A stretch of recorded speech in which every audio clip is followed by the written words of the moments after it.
Hello, folks, and welcome back to another episode of Generation Red, the kettle corn of Husker fan podcast, where we try to be sweet, but at times we get salty. I am your host, Ken. And I am your other host, Scott. We appreciate you watching, and please do us a huge favor if you're watching on YouTube. Just pop out of the main chat window right now and just give us a like. Helps other folks find the content. Also, don't forget to share this on your local social media. And Generation Red is where you'll find us on your favorite podcast app. If you happen to be a subscriber via Apple Podcasts and you haven't gotten the latest shows that we put out, please unsubscribe from that old feed. Do another search for Generation Red and resubscribe, and you'll be getting all our new stuff, plus all the stuff from the past. So tonight we are covering a victory. Yay. Yay. We finally get to have a positive show at the beginning of this season that actually had the football team looking really good in many ways, seeing the blueprint that Rule said he wanted to implement, especially as the fourth quarter is concerned, where we're able to dominate the line of scrimmage, run the football, and take the clock away. Was outstanding. We're going to break all those numbers down. We're also going to flip the page after we do that, and we're going to take a look at the Louisiana Tech Ragin' Cajuns and see how that team squares up against Nebraska. And then at the end, we'll give our score predictions and make a bold prediction about the game. So right out of the gate, you know what? Golf was fun this week, but it was not eventful. We played. It was uneventful. It was pain. At least it didn't get dark, right? It did not get dark, but yes, that was some pretty bad golf across the board between he and I. Just not the best. The weather was awesome. The weather was really awesome. There was no wind. It was cool. It wasn't cold. It wasn't warm. It was perfect. It was just like, everything was a little bit wet because of it. So that was the only kind of negative side of things. And oh man, I just made too many I didn't make enough bunker shots when I made it into the bunker, and the rest is history. Yeah, it is what it is. We played how we played, and we'll go right back for more punishment this week, I'm sure. Yep, for sure. But you know what? Turning our attention toward the game as we kind of get into talking about the NIU game. One of the coolest things about doing what we do, folks, is not just sitting here on camera and talking about Husker football, but it's the people we've gotten to meet. Namely, a lot of the podcasts and whatnot that have been very supportive, like the Go Big Redcast, Husker Army podcast, all those guys. Meeting those guys has been fantastic. But when a fan reaches out, when somebody who's listened to you for a while reaches out and says they're coming to town and they'd love to meet up, that's kind of humbling, And so Jake, off of Twitter, huge shout out, dude. Thanks for wanting to hang with us a few minutes before the game. It was so much fun. He was, he's a gamer, so of course he's kind of your people, right? Yeah. Yep. That is correct. Jake and I, we kind of just met in like a little Twitter exchange last season during a game of some sort or whatever. And we both were just bouncing off of each other. And then there was somebody that we both coincidentally follow at the same time on Twitter, completely unrelated to Husker football, more video game related. And I make a comment on it, and he comments kind of on my comment, and the rest is history. And now we play video games together occasionally. We're busy people, so it's kind of hard for us to find times where our schedules align. So, but any chance we do get, we do play video games. And so this was the first time he and I ever met. So shout out to you, Jake. It was a pleasure, an absolute pleasure to meet you. Yeah, we'll just have to make something like that happen again. Hopefully sometime sooner rather than later. But yeah, it was a really, really fun experience. And yes, that exchange on Twitter I thought was pretty funny. Shout out to Greg for that one. Yeah, any of you that are listening to this after the fact in the audio only, you don't have the benefit of the graphics Yes. I have up on the Explain screen, this. but we put a picture of us hanging out with Jake, who goes by the handle on Twitter of Texas Toast, and Greg from Twitter, whose handle is at GWAD underscore 1982, if you want to give that sicko a follow. He said in a comment, "You're not bred at all." And then Jake, of course, being a good sport, came right back, said, "I've gained a lot of weight in the last year, so I feel like half of me is made of bread at this point," which I can relate, Jake. I can certainly relate. So, Bread is good. I love yes, bread. bread is awesome. Bread of life. It's My awesome. wife, there was a couple of weeks or a couple of months ago where we were trying to plan our date night, and normally it revolves around some sort of like, staples. Like, do we want steak? Are we feeling seafood? Are we feeling, pasta? Whatever. Well, for one reason or another, Kelsey just was like, I want like bread, but like not any kind of bread, like rolls.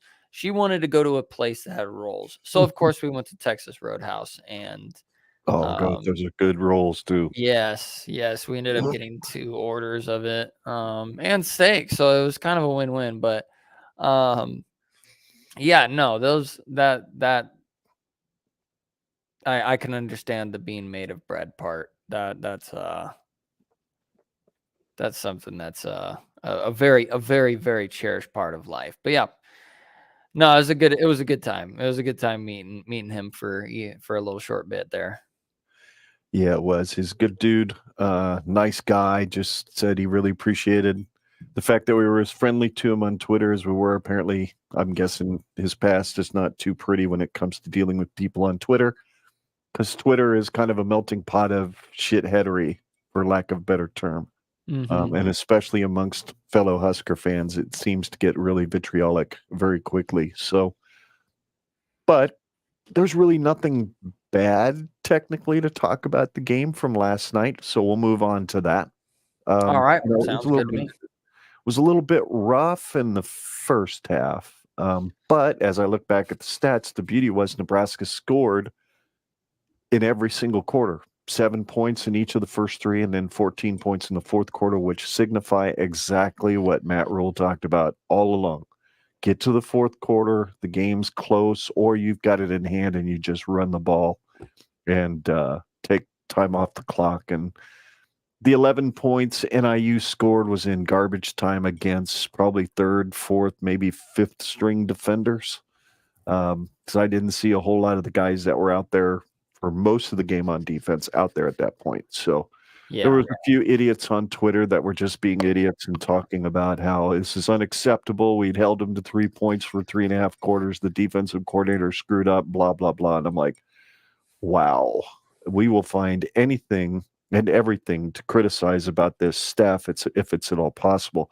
How about we just enjoy a freaking win that was actually pretty comfortable? But that's just me. Anyway, those are the team statistics real quick. Is there a stat on there? I mean, if you look at the left side of the screen, yeah, those stats stand out immediately, right? Yes, I think if you look at Northern Illinois' total yardage of 149 yards and only 26 of those yards being on the ground, it stands out pretty prominently. And then having over 10 minutes time of possession difference Mhm. between them, that's huge. And then you can just look at the third downs. Our third down efficiency was not that great in the first half, if I remember correctly. And then the second half, we were super clutch on third down. So we made some Mhm. adjustments. We did some things. Our first drive was good, but I think it was probably just because it was scripted. Um, but yeah, I mean, our penalties 5 for 70 versus NIU only having 2. Um, Still have some things to do in those, procedural or technical areas, but Right. I think 5 is okay. I don't think 5 is necessarily going to lose you any games, but it certainly doesn't help. But Yeah, no, I think when you look at these stats, you can clearly see what the winning team is here. And thankfully, it's actually Nebraska and not the stupid trend where you can look at a game.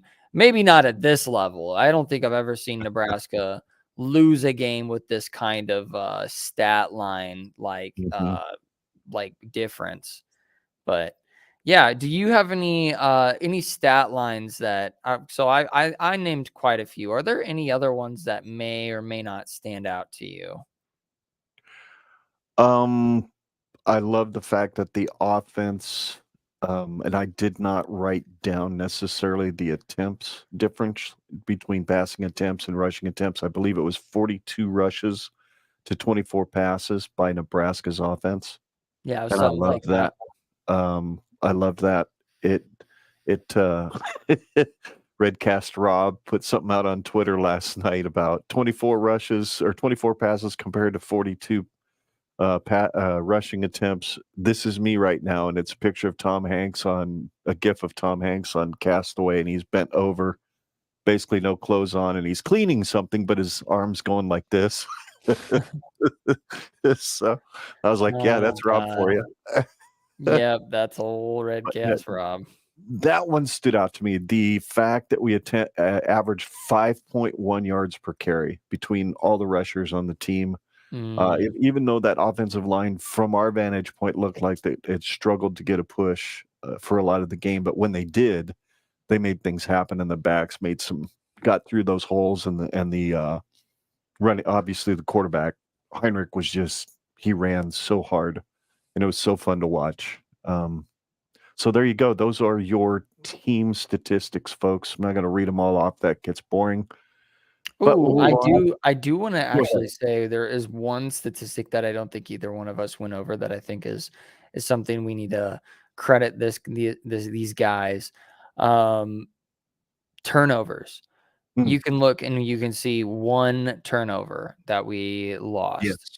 and it's one of those that isn't a stupid turnover. It isn't a dumb turnover, one that was caused because of pure negligence. Mhm, This was just a fluke in the pocket, getting bumped, mhm. getting an arm thrown in there and knocking the ball out of your hand as you're going to throw the ball. So they cleaned up turnovers. Is it just because of Harburg? Was Harburg the difference? I don't know. I don't know. I think that you could pretty much say yeah, pretty confidently, but who knows? Maybe they just felt better going into this game and they It's felt very ready to go. Yeah, there's some truth to that for sure. There is a pass, if I recall, it was the 3rd quarter. I think I was down in the concourse waiting for my hot dogs or waiting in line for a hot dog, Yes. where he threw a pass over the middle, and, he didn't see the linebacker cutting up Oh, underneath, and it yes. was almost picked. But Yes, other that could have than been bad. that, I don't recall any real issues for Harburg at all as far as throwing the football and putting it in danger. So Satterfield obviously had a great game plan to protect him from turning the ball over, and if not for a missed blitzer deep in our own territory, that Bryce Benhart, who's played well this year, missed. He doesn't fumble there, so yeah, that wasn't on him. That was in the fact that he barely got back in ready to throw the ball, and he was being smacked. So, Yep. um, All right. ready to move on? Yes, yes, sir. All right. Individual statistics. There you go. Wasn't pretty, obviously, for the NIU offense. Rocky Lombardi, 11 of 28 for 73 yards. They couldn't run the ball for crap. Leading rusher was 16 yards. Woo. It's a pretty bad day at the office. And Wide then right receiver. behind him, 14. Yeah. Whoa. Yeah. 4 for Barn burners. 14. Rocking it. Meanwhile, Nebraska's rushers, almost all of them were over 5 yards or just short of 5 yards per carry. And Grant kind of stood out to me. He did the most with the few times he touched the ball at 6.6 yards per carry. So Mhm. that's pretty cool. The ball was spread around to quite a few receivers. Looked to me like Harburg knew what his first read was. There was a few times I saw him looking, and that was the only place he was going. But there were few other passes where he kind of looked around and found guys to toss the ball to. So, Fedoni, it's nice to see him emerging. Yeah. Because we're going to need him, especially in that Big Ten schedule. You really need a tight end that you can dump the ball to over the middle against some of these defenses. So, there you go. Those are the individual stats on offense. Defense. This is so much fun. Gosh, that defense was good. Holy It smoke. looked good. Like that, there's that note there at the bottom.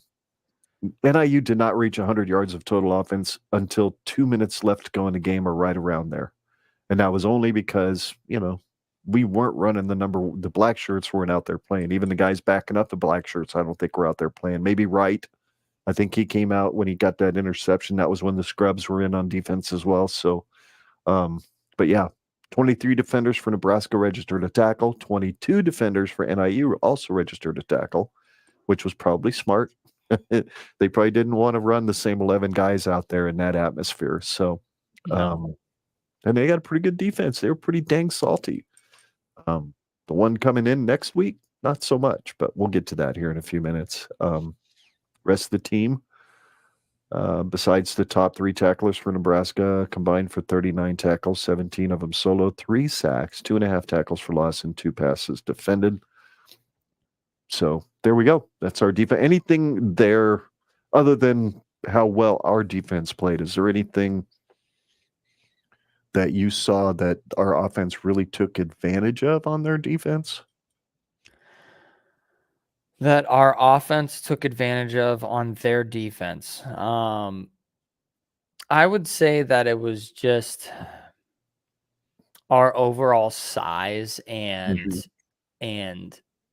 stamina, like I think that's why it kind of took us a while for our offense to really find its rhythm. I think that they just needed to feel comfortable and confident, so, like psychologically. But then on the flip side, it's like they needed to gain actual physical confidence on the field. And that's what I think that's what we ended up seeing. I don't know if we'll be able to see that kind of, second half kind of, that's when they look really good. Are they going to be a second half team like Rules, teams in the past, I believe, tended to be. So are we going to see that? It looks like we're seeing the trend of that. And seeing it on the offense is actually pretty heartwarming because of all the things that we've experienced in the last 3 games. 2 of those games were offensive disasters. And so seeing our offense start to wear their defense down, like the game plan that we thought we were going to get to see play itself out, like Right. we got to see it. That's what was so fun. We got to kind of see, we got to get a taste of what Matt Rule has been saying.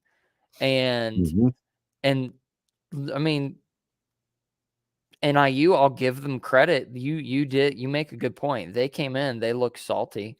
They looked ready to go. They gave us a hard time. I think they got enough film of our weaknesses. Unfortunately, we displayed all of our weaknesses to the world. And so, I think every defense we face from here on out, they're going to kind of know what's up. So we're already kind of going to be at a disadvantage against every team we play.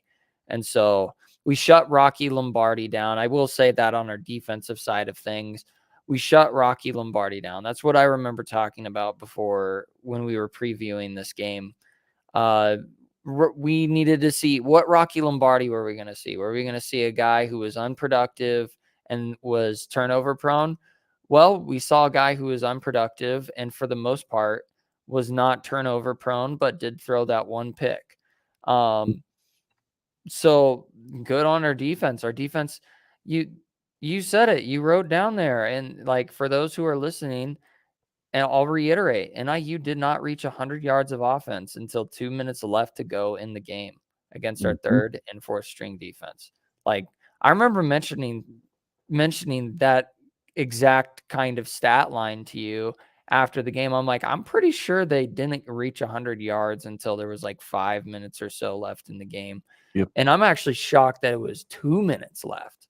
It took until 2 minutes before they got over that century mark. It was on That's their last incredible. drive. It was on their touchdown drive that they actually got over 100 yards. Yep. That makes sense. Yep. Wow. Any thoughts that you have on this particular stat conglomeration?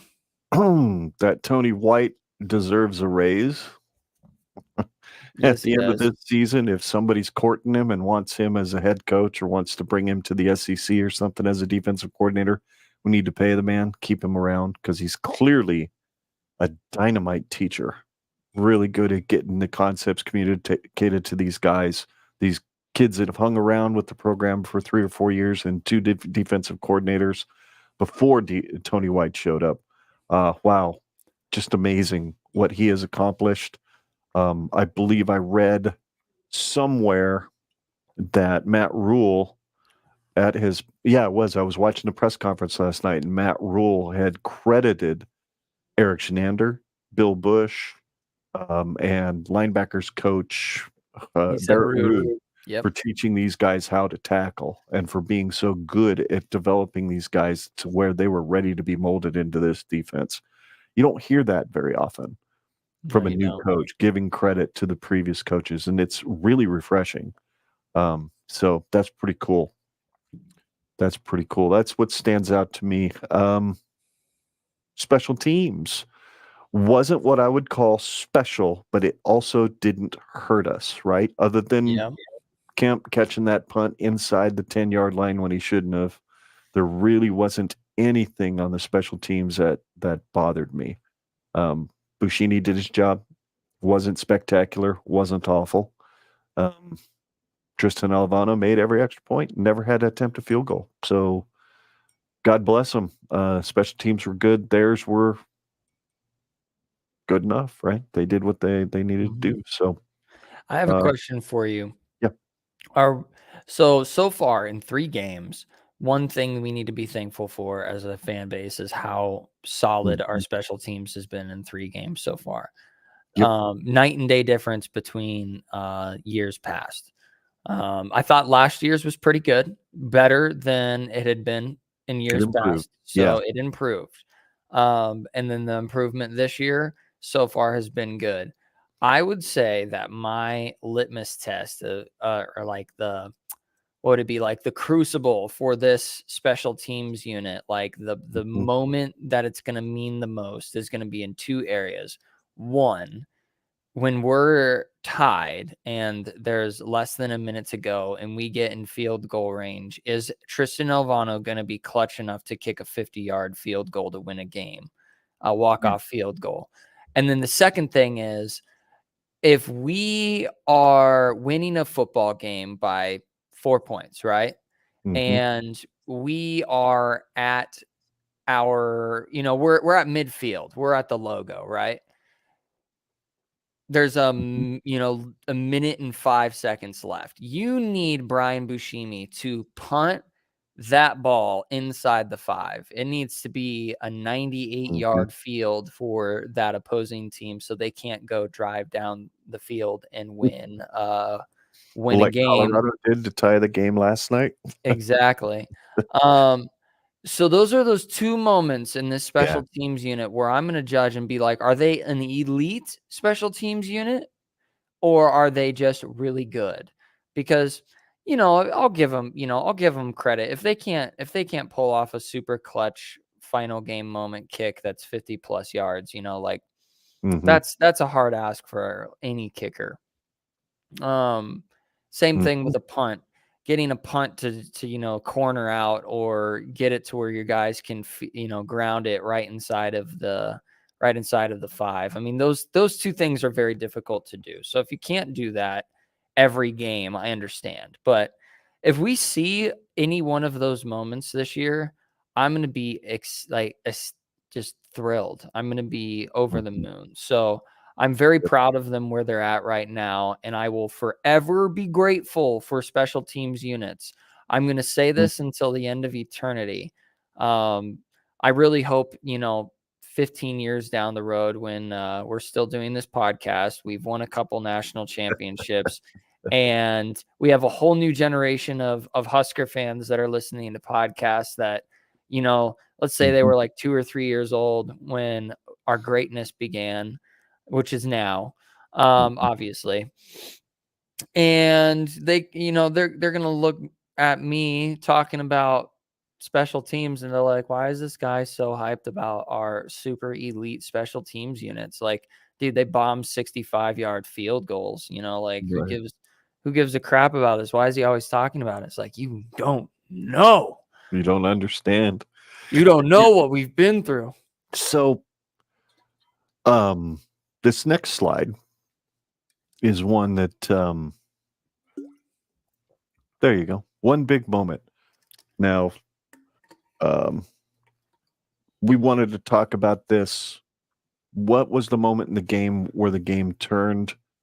I'm going to fill yours in for you because I don't think you realize how much impact that particular moment had. See what I'm holding in my hand right here? It's very tiny. It'd be called the Pocket Smarty. The Pocket Smarties.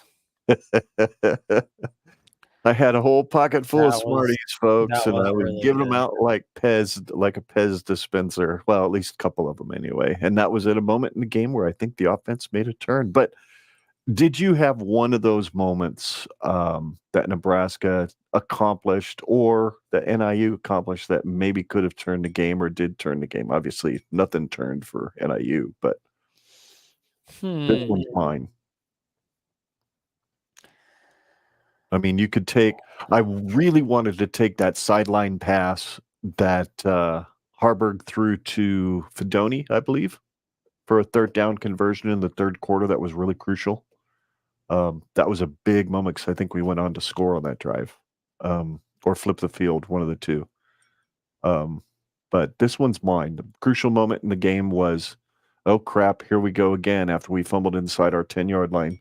And then the black shirts said, we're not going there again, and held them to a field goal. To me, that was it. That was the game in a nutshell right there. I think that's probably the biggest one you could probably point out. Mine isn't as exciting as that. I think that one is phenomenal. Seriously, if you don't do that, if you don't do that fumble, and I mean, I don't want to say if you don't put your 3s and 4s out there. No, you put your 3s and 4s out there every single time. But if for whatever reason they come up with a stop, we could have had a shutout. We were very close to shutout potential there. So I'm very, very, very proud of them. I wouldn't say it's a big moment like that, but my big moment was, well, first it was a moment of confusion. It was a big moment of confusion. It was a moment of why are you doing that? That's the dumbest thing I've ever seen, was when Thomas Fedoni scored a touchdown and started shushing the crowd. And you kind of go, what are you doing? Like, do you forget where you are there, sir? Like you're at home. And then it dawned on me. I don't know if it was last night. It was sometime, I think it was sometime last night. It was while I was watching the Colorado and Colorado State game. My realization was, no, he was shushing the haters. Yep. Or no, maybe I mentioned it to you. Maybe I'd thought about it earlier. You're right. You said it. Yep. I did. Because I was like, no, he was world. Yep. Yeah. He was shushing his haters. And because everybody was saying, oh, Thomas Fedoni, he ain't going to do anything. He's been injured too long. He's irrelevant, blah, blah, blah, blah, blah. Well, now he leads our team in touchdowns. So, touchdown receptions. So it's like, what do you want him to do?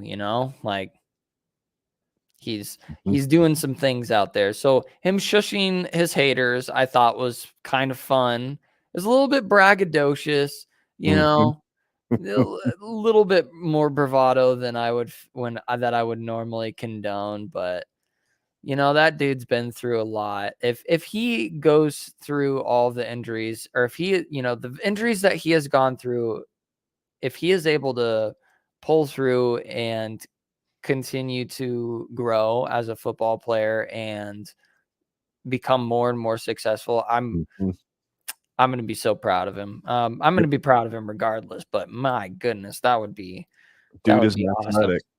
Dude is He is. He's got talent. When Harburg was looking for him, he was open. So that was impressive. Next slide. Players of the game. I forgot to write yours in. I apologize. I don't remember if You're maybe good. you had the offense. Oh, like I did. I didn't pick one. I just put question marks because there was nothing significant. There was nobody on offense that was. I just picked the quarterback that led the touchdown drive. Obviously, he's the player of the game. He got him down there and got him a score that wasn't a field goal. So, and then we both, of course, picked Heinrich. Absolutely deserving. 256 total yards, 3 touchdowns total between 1 on the ground and 2 through the air. Defense, we both picked the guy that caused the fumble. He had a decent day. 3 tackles, 2 of them solo, 1 sack, a tackle for loss, and a forced fumble. I picked Javen Wright simply for making the interception. He also had 4 tackles and 1 solo. You got Big Nasty Nash, which he had a heck of a game between him and Ty Robinson. They seemed to be in the backfield an awful lot when it was pressure time. So I think we both picked some good ones for sure. So a couple of post-game reactions. This one cracked me up. I don't know if you saw this, but Kevin Schutz from 10-11 interviewed Harburg one-on-one. And Harburg met Tommy Frazier, Eric Crouch, Matt Rule. They took a photo right before he walked up to the podium to do his part of the press conference. Heinrich did. And he says, Mr. Frazier told me I needed to slide a little bit more. And I said I did never see him slide. And I thought that was pretty good. And then, right. Yeah. I thought that was brilliant. Then he said something at the podium that really grabbed my attention too. He's talked about his playing weight. He said something to the effect that, he has a hard time keeping his playing weight steady. He generally is in between that 215 to 220 range, but last night he was kind of at that 210 range. He said, but I can play at 210 and I'm going to play like I'm 230. That's why he runs as physically as he does, because he said, it's just the way I was raised. I thought that was a pretty good way to endear himself for sure to, Husker Nation, because we love us a running quarterback that's not afraid to run over people like a linebacker. Yeah. And the fact that, Whipple didn't want to have anything to do with him in his offense, and Frost couldn't figure out how to get him on the field and all that. I think we're seeing what Heinrich's capable of. Is it good enough to keep him starter when Sims is healthy? I don't know. I personally believe if you're injured, you shouldn't lose your starting job. But part of me wonders if he was fixing to lose his starting job, whether or not he got injured or not. So we'll see how Rule handles it. Could be interesting. We'll see how Sims handles it. He seems to be a classy kid. So should be interesting. Any thoughts on those comments there? Well, I just find it so fascinating, the Harburg story, that, he's a dude out of, middle Nebraska. He's an absolute athlete. Mm-hmm. One of the things that was a highlight of his was his capabilities with his arm. He just needed a lot of refining with his arm. And so seeing what he was able to do last night, it wasn't flashy, it wasn't spectacular, but it wasn't bad. It wasn't filled with mistakes. Right. And so I think if you're a head coach, come on, you can't look at this quarterback situation and go, you know what the logical choice is? To put Sims back in so that he doesn't feel bad. It's like, because that's really the only way that you can compare these two quarterbacks. It's like, well, let's see. We have a sample size of 2 and we have a sample size of 1. 1 looks good and 2 look bad. It's like, yeah, 1's a lesser sample size. So if Sims is ready to go by Louisiana Tech, it's like, I don't care. Give Heinrich 1 more. See, compare him evenly. If Heinrich goes 2 for 2, has 2 good games against lesser opponents, I understand that. Then you let them fight it out from the right to start against Michigan, right? Yeah. Especially if Sims is healthy. Yeah, you know And what? maybe you give on them board with what you're saying too. maybe you give Absolutely. them 2 quarters and you say, okay, Sims, you were the starter, right? But you got injured, so you get to start quarter 1 against Michigan, Mhm. and if you go in and you're hot and you're blowing things up, all right, then you get your job back until you do anything that's crucial. You can make Mhm. a few mistakes, like do an intentional grounding here, or take a sack when you could have just thrown it away a few seconds before, a few of those Mhm. mistakes, just no turnovers, please. Mhm. Um, but if he has a really bad and shoddy, first quarter, well, then Heinrich Harburg comes in the second quarter and you see what he does. And then at halftime, Mhm. it's like, Good. okay, You got to now go with you a lot ask of the me. team. You ask the team, all right, who's playing better football? Mhm. And it's like, all right, that's who your guy is. If they say Sims, and we as the fans are like, what the heck? It's like, well, the players decided that's what they wanted. That's who they want leading them as a team. So it's like, well, Sure. to death, or to victory, whichever one. So I like Heinrich Harburg for now. Mhm. I think he starts in Louisiana Tech with Louisiana Tech. Maybe you see Sims, if Sims is feeling better. Maybe Sims comes out in a package or two. Who knows? Never know. But Never know. yeah, Well, we've kind of started transitioning to Louisiana Tech, so let's officially do that. And before we do that, I'll just remind everybody, if you're watching us on YouTube or if you're listening to us on the podcast later on, please don't forget to like and subscribe. Don't forget to leave us a rating and a review. And if you're watching on YouTube and you're wondering where our Apple Podcast show went, well, it's still there. It's just a different feed. You need to unsubscribe from the feed that you're on now and just do another search for Generation Red and resubscribe. You'll get all of our old stuff from the beginning to up till now. And because up till now, you've probably been missing the last 8 or 9 episodes or so because the feed changed. And Apple Podcasts can be a little persnickety when it comes to changing feeds. So, yes. anyway, we appreciate you doing that. Appreciate you liking this video and sharing it on your social media. We'd really appreciate that as well. Here we go. Let's turn the page to Louisiana Tech. That's what they did against North Texas. They lost, and they're kind of like they don't play much defense either. But we saw how Colorado didn't play much defense, and then suddenly they figured out how to stop us. Well, then again, we stopped ourselves, really. So, Yeah.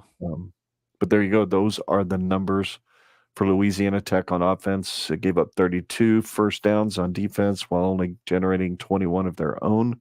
They weren't bad on fourth down, but they were horrible on third down. That gives me a Yeah. lot of hope for our 4 for defense is 13. going to have a good time. I You hope know, so. so there we go. They also were even in turnovers, so that's a good thing. Apparently, they're pretty good at taking care of the ball. At least they were this last week. But they Balanced on offense. look at those penalties for North Texas. 9 for 115, and they still win. My goodness. That's a lot of freaking yardage to lose because you're being an egghead. Well, I mean, that was Colorado State last night. Oh, Lord Almighty. If they Yeah. didn't have all those penalties, I mean, that's an entirely different game. Yep. So that's what we're Anyway, looking at. Yep. And they lost the time of possession. I see this next game with them going pretty much the same way. Focus on the run, try to do twice as many passes or twice as many rushing attempts as we do running. But so players to watch for offense, for me, I'm going to be watching the running back because he was good. 6 rushes for 152 yards, 9.5 yards per carry, wow. average, and a touchdown. So he had a good game. Apparently, North Texas wasn't very strong up front. And then we're both looking at for defense, the defensive back Miles Hurd. He did have 14 tackles, 8 of them solo. So he had a pretty good game on defense. But being a leading tackler and you're a defensive back, that means your front 7 aren't doing a very good job. So, Yeah. That is very true. Your offensive player is the quarterback, right? The Yes. second string. He's the guy that came in second, I think. Yep. Hank Bachmeyer. Has a pretty good stat line for the year so far. I think he's got over 700 or 900, something like that, total yards of offense so far. Hold on. I just had it. Yep, 700 yards of offense so far. Has a 66% completion percentage across the season so far in 4 games. So yeah, and he has a 5 touchdown to 2 interception ratio in that, but he's been sacked 11 times. So we could sack him a lot. I don't know how mobile he is. Does he have rushing yards? Let's see. Yeah, he has negative 11. He has negative 11. He's been sacked a lot. Yes. 25 attempts. So I'm assuming 11 of those are the sacks. And so clearly not that mobile of a quarterback. So our defense could have a heyday with him, but if he can sit back comfortably in that pocket, if our offense isn't able to get a good push on or if our defense isn't able to get a good push on their offensive line, he might have a few options. And same thing with what you said to go with that is like their running backs could have options. So, just things to keep an eye out for. I just saw on Twitter that with the performance by the Black Shirts last night, Nebraska is now the second ranked rushing defense in the country. Wow. At like 1.7 or 1.8 yards per carry. So, yeah, we'll be looking to stop the run first, no doubt about it. And looks like they could run the ball pretty well, at least against that North Texas offense. So, Anthony Grant, we both picked for offense as far as guys we're going to watch. I think he did the most, like we said earlier. I think he did the most with the fewest carries as far as what he was able to produce last night. And he looks like he's really got that wiggle back too, that it seemed like really wasn't there at the beginning of the year. Yeah. Vision's back. He's finding the spots where it's a little soft where he can go and get some yards. So I'm going to be definitely watching Anthony Grant, and I'll be watching him in person. So that's going to be fun. Go with your younger brothers, and Joey and Levi are going, and your mom, I think, too. So sweet. 2:30 kick. So that'll be fun. Defense, I've got Quentin Newsome. He came close. Was it Newsome or was it Singleton that almost had that INT in like the third quarter? I don't remember. They overturned it and they called it an incomplete pass instead. Whew. That was a good one. Did my sneeze come through? Oh, yeah. Ah, dang it. I tried to get to the button in time. Just didn't work. I was like, no, but I just didn't want to punch it. Yeah, that 48 volt doesn't kick off too quick. It takes about a half a second. So, yeah, I've got Quentin and I've got Nash Hutmacher. So, yes. Sorry. I had to blow my nose there.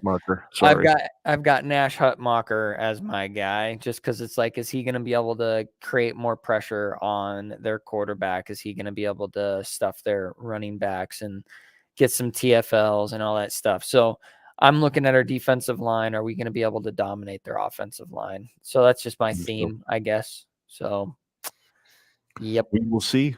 We will see. They should be undersized and not quite as quick up front. So we will see how we do. But those are the guys we're going to be watching.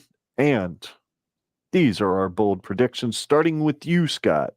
Explain this one for everybody, what you think, why you think Heinrich's going to knock one of these out of the park. So my bold prediction of the game is that Heinrich Harburg takes one to the house, but it's going to be a 65-plus yard to the house run. And it's going to be like one of those design quarterback draws, or it's going to be, it's going to be designed. It's going to be designed. It's not going to be because of a scramble. It's going to be designed.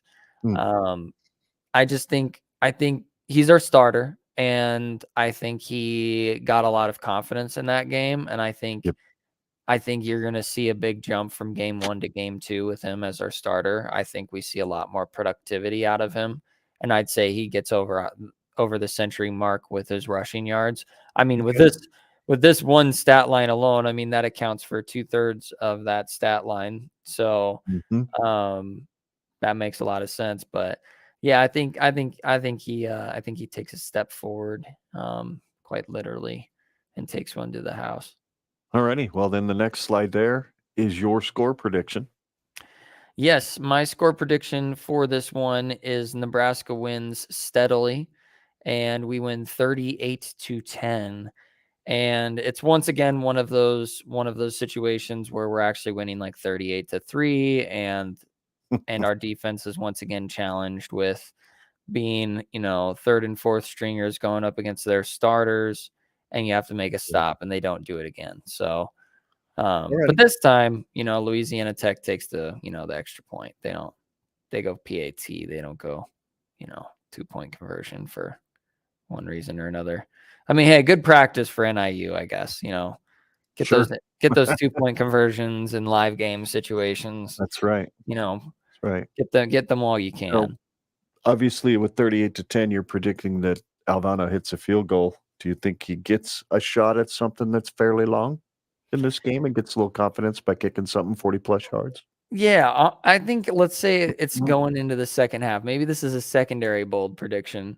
It's like we're driving down the field to go into halftime, and but we're just running the ball. We're not trying to run up the score. We're just running, boom, boom, boom. Anthony Grant takes big chunk play. So does Gabe Irvin, et cetera, et cetera.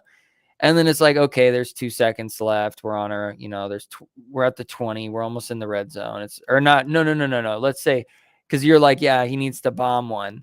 So let's say it's at like the 33. And so he has to bomb, almost 50-yarder from there. Yeah. Yep. And he's got the wind in his face, and he just clutches it, and it just goes right down the middle. And that's the only field goal we see. And then, yeah, we win. Yay, go Big Red. We're 2-2. Yay. Well, I'll throw your bold prediction back up there just so you can see how it matches up with mine. Mine is very similar in that I believe that Anthony Grant busts a big run for at least 50 yards or more than 50 yards, but he doesn't score. He gets caught from behind, or something to that effect, gets run out of bounds inside the 10.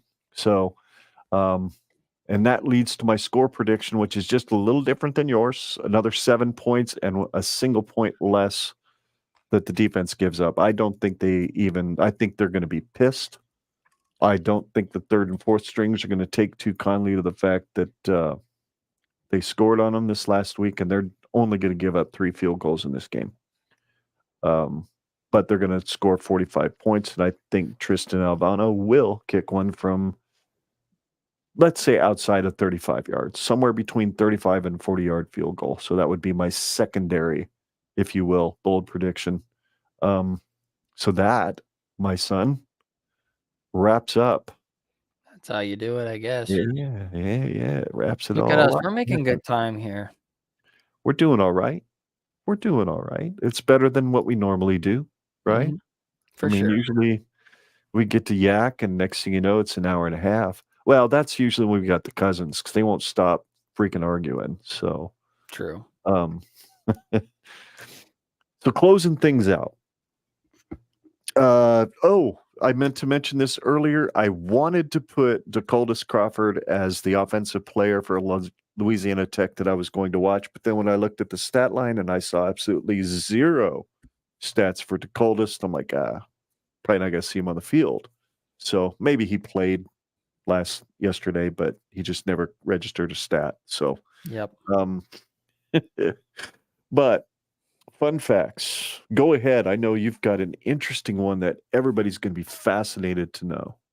Oh, yeah. So the super exhilarating and fun fact about me that's just going to make you go, wow. And you're almost going to want to go to therapy because you can't get over the envy of this wonderfully fun fact about me, which is that I have bad eyeballs. That's it. I have bad eyesight. And it's not even like the good bad eyesight. Like most people, when they have bad eyesight, it's because like the coating on their eyes is too thick, so they get LASIK and remove some of it. And it's like, ta-da!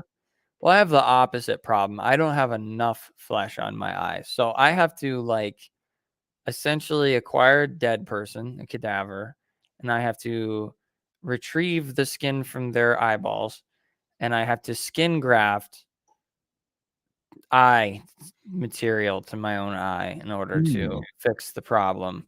And has a No. lower success rate for obvious reasons. And I, just not particularly interested in that. So I wear glasses, I wear contacts. You've seen me, if you've been a stream regular or YouTube regular or anybody where you know the visuals of our show here, you will know that I sometimes wear glasses, sometimes wear contacts. It's probably mostly contacts. But yeah, this is how bad my eyes are. So here we go. Look at this. I can wait. There we Yeah, go. you I can think get that's it. Is that good? the Puss in Boots eyeballs from Shrek. Yeah. Yeah, they He magnify. did that to me when he was younger. He'd grab his glasses whenever I'd say no to something, and he'd do that. He'd pull the glasses out and make his eyes real big, and it's like, God dang it, how do you say no to the Puss in Boots eyeballs? But You know what? That actually does remind me. So this can be a little bit funner of a fun fact because of this reminder that I had. So because I have really bad eyesight, so these glasses are actually like, I paid extra money so that they're thinner lenses. So these are actually already as thin as they can possibly be. And in boot camp, they didn't want you to have that technology. They just wanted to get you whatever cheap lenses fit your prescription. And so they got me my prescription, and I mean, them shits were like Coke bottles. Um, and excuse me. and so there was a funny moment in boot camp. It was actually a collection. It was a collaboration of funny moments featuring multiple drill instructors. The first one was that when we were doing our practice qualification for rifles, you just kind of do a mock. You just go through, this is what it's like to rifle qualify. And you track your scores and whatnot, and you kind of get an idea of where people are at as shooters, but there's no officiality to it. Well, on practice qual, I was doing really good. I actually got I think I got second high out of our company. And highest in my platoon. So my drill instructors were, ecstatic about it. And so I started the day with shooting. So the second half of the day means I'm down in the pits and I'm running up targets and bringing them back down.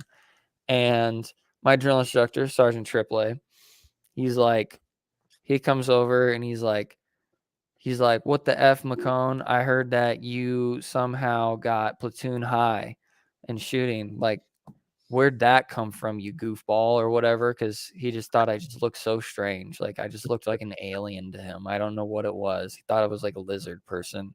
I don't know. And he's like looking at me and he's like, how in the hell did you, he's like, you ever shot before? I was like, no, sir. He's like, that makes sense. And, a few, explicit words later, he just is like, he's like, no, he leaves. That's what it is. He leaves and then he comes back and he's pissed off. And he's like, no, you're cheating, McCone. You're cheating. You're cheating. We caught you cheating. And I was like, wait, what? I'm like, how, in what way did I cheat? I'm like, is there some rule I wasn't aware of? Was I holding my magazine when I was shooting? I don't know. Well, it turns out that he was just pissed that I had my glasses. And he's like, it's because of those portholes on your face. It's like you're wearing a second set of RCOs on your face.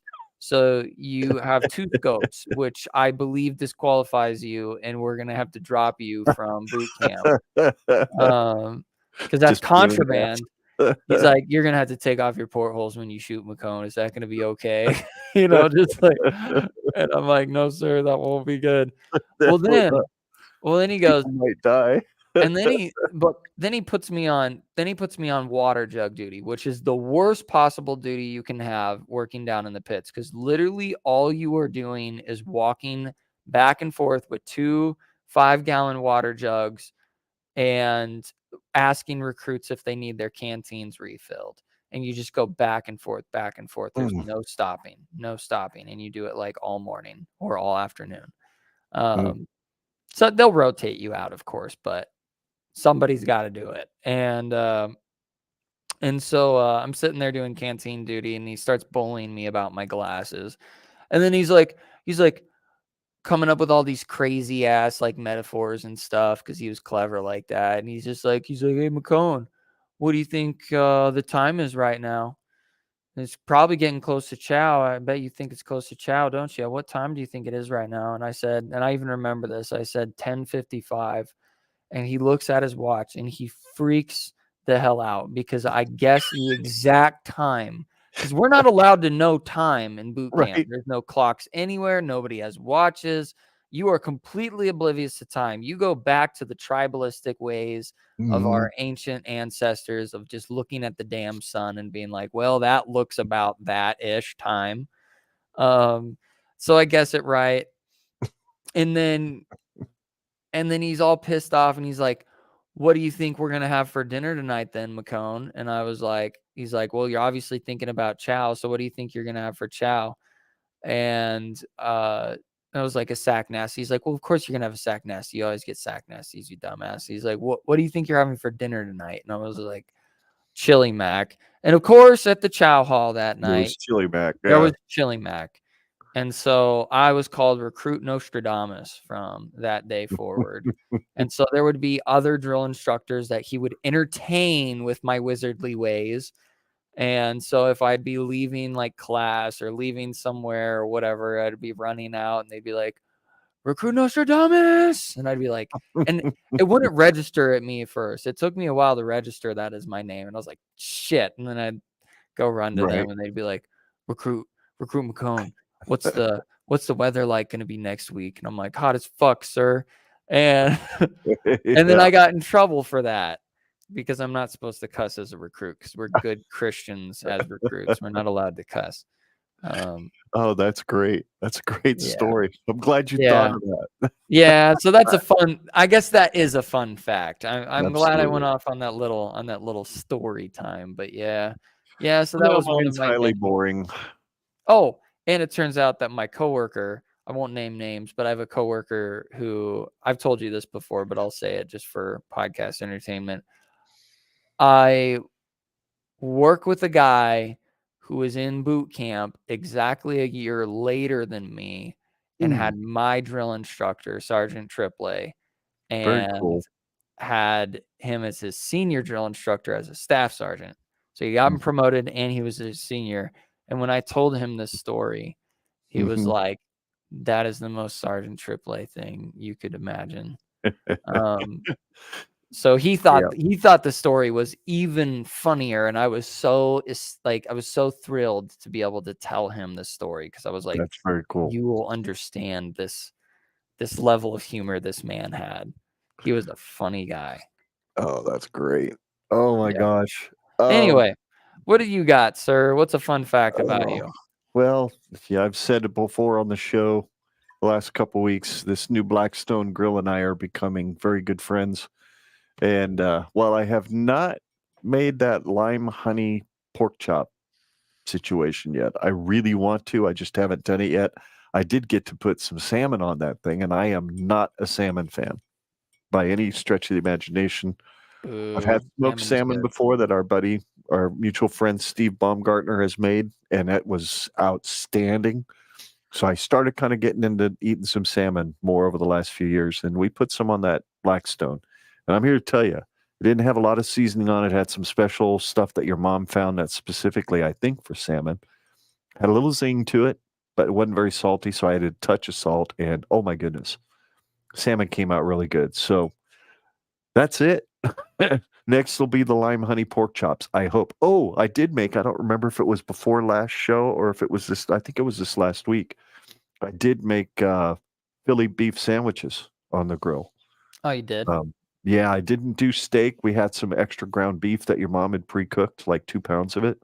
So I went ahead and I grilled a bunch of, mushrooms, peppers, and onions with some steak seasoning, added some steak seasoning to that, and then mixed it all together on the grill, and then added a can of cream of mushroom soup just to tie it together.